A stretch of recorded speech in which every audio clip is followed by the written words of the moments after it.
guys, welcome back to my channel. So tuturo ko sa inyo itong nauusong Google Customize Widgets. Ito yan, ko-customize natin siya, pwede natin siya palitan ng kulay.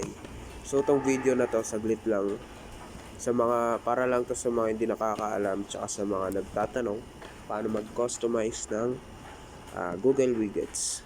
Pwede nyo siyang palitan ng kulay kung anong gusto nyo kulay. Okay, so sundin nyo lang to. Ito kayo sa Google. Okay, so ulit. Ito kayo sa Google. Tapos ayan ang makikita nyo. So step by step tutorial dito gagawin natin. Okay, so kapag nasa Google ka na, punta ka sa more, sa baba, pindutin mo yung more, then yung customize widget. So pwede mo siya ditong palitan ng Google, o kaya ito yung letter G lang. Tapos pwedeng ayan, pwede ka pumili na shape.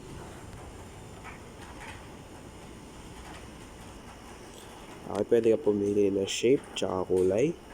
Pwedeng black, o gusto mo naman ganyan, o yung original. Pwede ka rin pumili ng gusto mong kulay.